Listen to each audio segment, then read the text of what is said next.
All right. Thank you very much for coming. Thanks for having me. Yes, we just recently met too at the State Alliance networking. In Schaumburg. Yes. And I have to say, like, immediately, like, when I met you, like, I became a fan of you. Oh, and you're so lovely. Thank you. No, really, because networking is where everybody's trying to sell each other. And I've read books not to do that, but it's still hard, right? And so I want to be that person, like, not chasing people's business, but more like relationship making.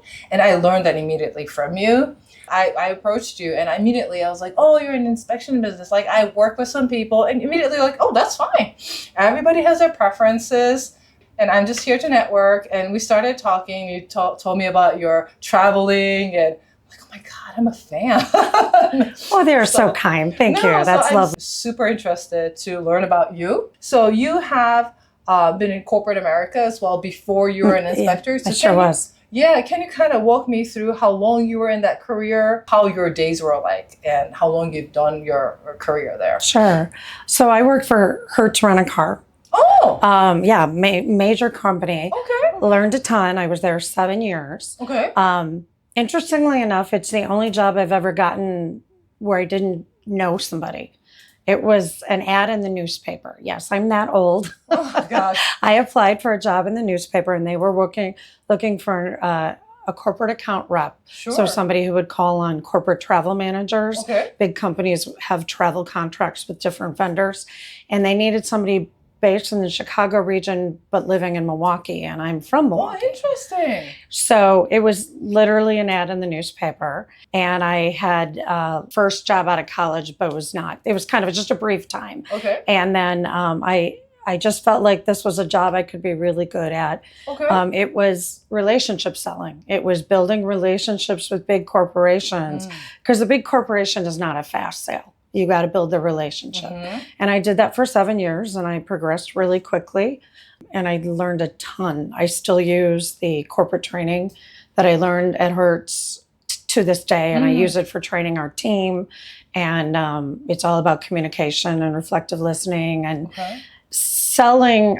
In my opinion, successful selling is building those relationships you refer to. What did your day look like back then? Were you working 8 hours a day, 100% out of office? Oh yeah, 100%. Travel? I had a Hertz car. I drove all over the place. I covered the state of Wisconsin and Northern Illinois. Okay. So when you add that up, there's a lot of businesses in that area. Sure. So my day was a lot of driving in the car and listening to talk radio. And there was a little cold calling involved, which I absolutely hate. So I would find ways around it. And my day was 8 hours a day. Every Monday, the whole region was supposed to be in the Chicago office. So I'd be down there for that. Okay. A lot of camaraderie amongst the sales reps. I think there were 6 of us in Chicago, and a lot of working together. But then there were, after hour stuff and golf outings. And, of course. I got involved in industry associations, which got me exposed on a more personal level to those corporate travel managers. And then you build that relationship, and then it makes it easier. For me, it was just about keeping in touch. There was one account, this is still my proudest moment.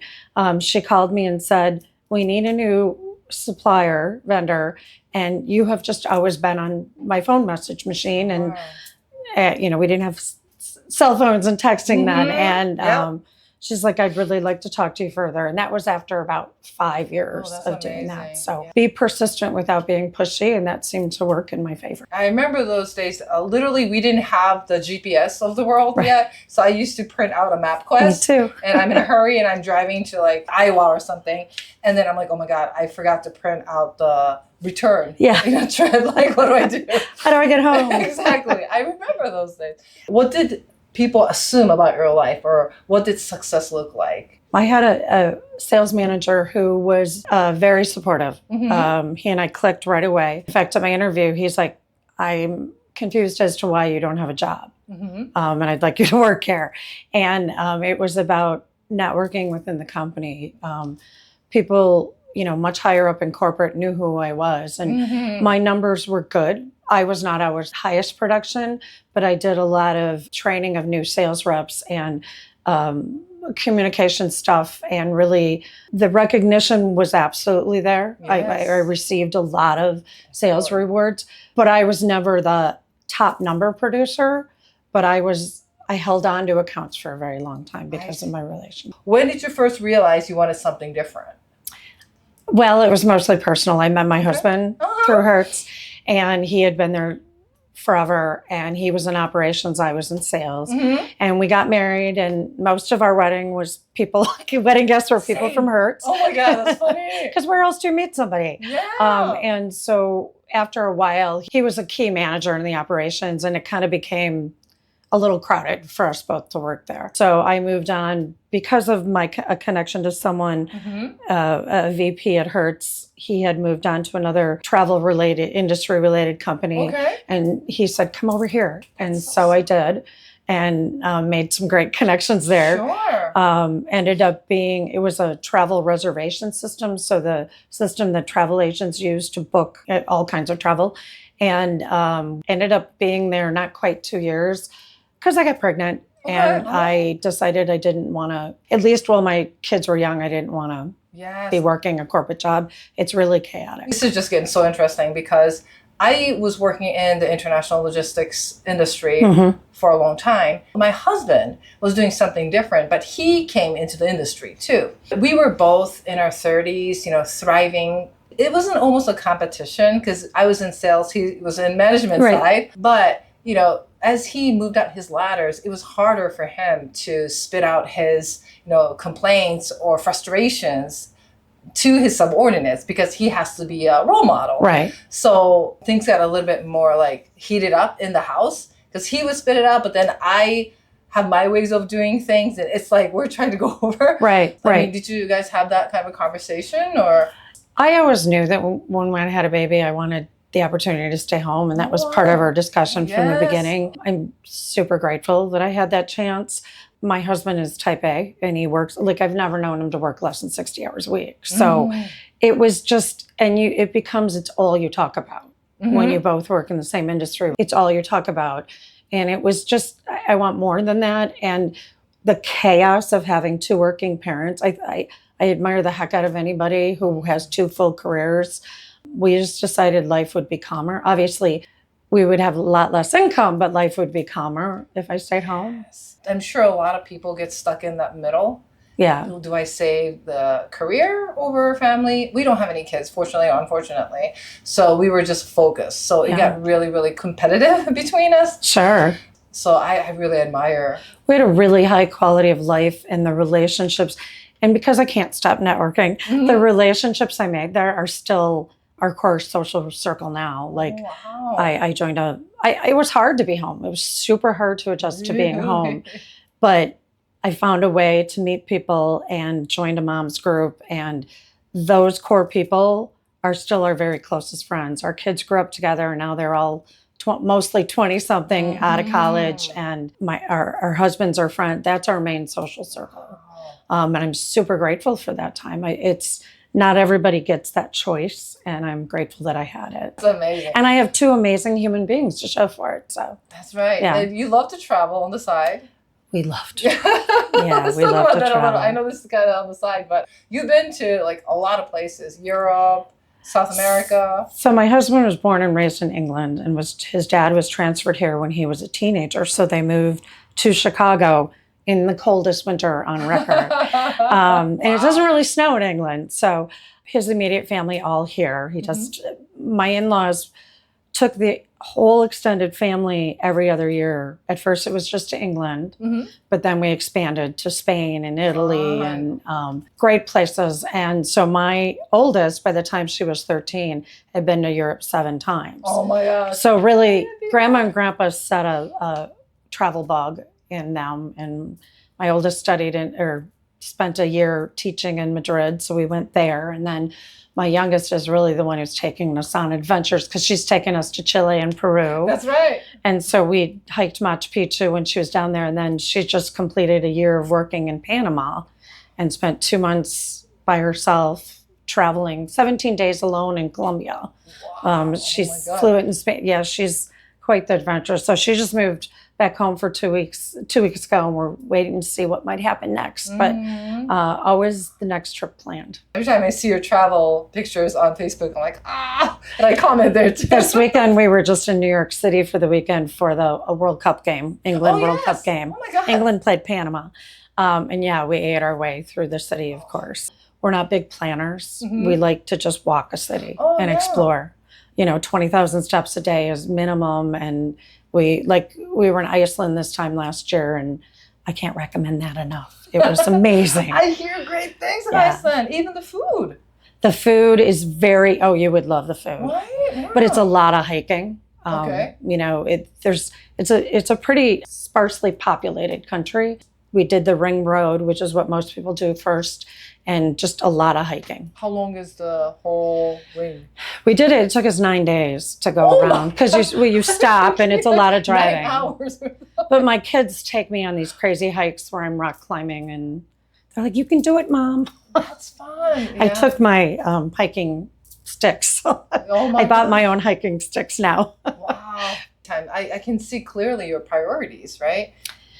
And we have been very successful at managing that. My husband works all the time, but he's always there for whatever we're doing. And we just have always figured it out. Flexibility in jobs has become my number one priority. And when I went back to work after being home for 10 years, it was all about flexibility. It was all about having something that would not take me away from whatever we wanted to do, whether it was travel or the kids' softball game or whatever it was. So why inspection of all the choices that you may have had? Sure. Because the owners are good friends of mine. Oh. I've literally, except for my job at Hertz, I've never got a job without knowing somebody. And again, networking. It's the connection that you all about networking. Okay. So Julie Dunsing and I worked together for about 6 years at our church office, and we quickly became clear. Julie and Jamie Dunsing owned the company, and it became quickly clear that we are really one good person. She's super creative, and I'm a press the print button kind of person, and so together we really work well. And in 2017, Jamie Dunsing he's a master inspector. He'd been running this company. He'd been doing inspections himself. And he decided, I'm 50 something. I don't want to crawl around in attics anymore.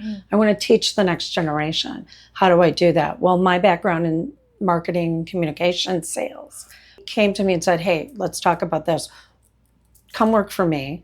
And let's see what we can do with this.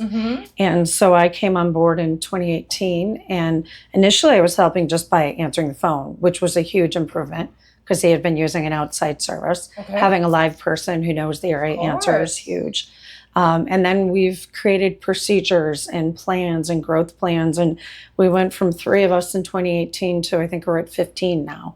So we've grown, but we've grown very deliberately. Survived the pandemic, and have been very fortunate to stay very true to our values. What makes Dunsing unique, our services. We have 10 inspectors, we have multiple services, all that logistical stuff, but we have a group of people who truly want to be part of what we're building and possess the soft skills necessary to make the business a success. Our inspectors are very well educated. One gentleman, for example, has a BS in electrical engineering and an MBA. Okay, wow. He's amazing, extremely sought after, requested. And they have the soft skills and the ability to say to someone, your HVAC is nearing the end of its useful life. It's working just fine right now, but you're going to want a budget for replacement. Yes. Versus your HVAC is going to die. Right. And that's one of the things that's been really unique for me is the ability to Jamie and Julie really value my communication skills, and I have very much an open playing field to implement things and create scripts and talk about how we respond to a customer or what our schedulers say, what our inspectors say. And that's, this job is everything, kind of a culmination of everything I'm good at. You have one corporate culture or one culture at your company, and that everyone is aligned so that when you are in front of the clients, they can sense that, right? If somebody's not aligned or if they have different values, it feels disconnected. But I think you guys have that culture and everybody's on board for the same goal or same motivation.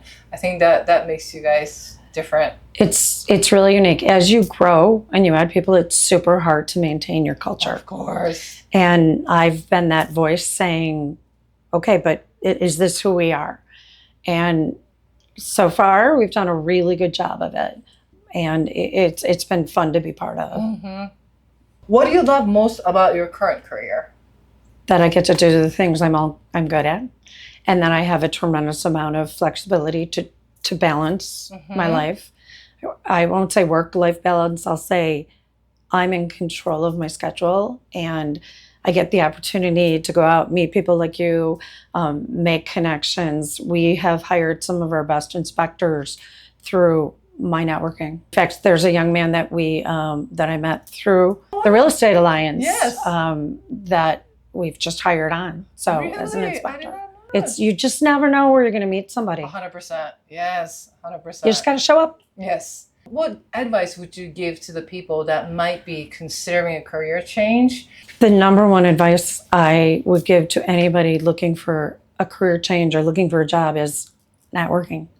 It sounds cliche, but it's the relationships that are going to bring you your job. Mm-hmm. It's worked for me every time. And I have a very liberal arts degree. I mean, my background is I'm not an engineer. I'm not a project manager. I have communication skills.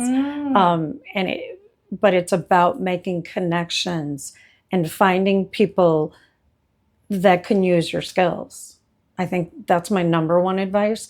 Obviously, if you want to do something more technical, you got to look into getting training that you need or the education that you need. But I think it's super important that people never say no when someone says you want to grab a coffee. Mm-hmm. Never say no. Right. Yeah, I've had people say, oh, I've been to networking events, but it didn't get me anywhere. And usually they'll quit after 2, 3 of them. But to your point, I've been doing this for a couple of years now, and I see the value of it too. Yeah. If you're going into a meeting, a networking meeting or a lunch or whatever, what am I going to get out of this? Am I going to get somebody who wants me to list their house? You're missing the point. 100%. Yeah. That's right. Yeah. What you want to do is make an impression on someone so that when they need to list their house or they need an inspection, they think of you. That's the mentality. Yeah. And again, I sensed that the moment I met you. You're so lovely. Genuine. You make things sound so easy, but you do so much thing that's advanced for a lot of people. But I think what builds you is that being authentic. I think that's what you are. I thank you. That's a tremendous compliment. I work really hard at it to come across that way. It's very important. I think there's a lack of sincerity, particularly in the real estate business. I think it can get really disillusioning because not everybody has the client's best interest at heart or whatever. Yes, I think it's being sincere. At Dunsing Inspections, being sincere is our number one secret sauce. You know, what you see is what you get.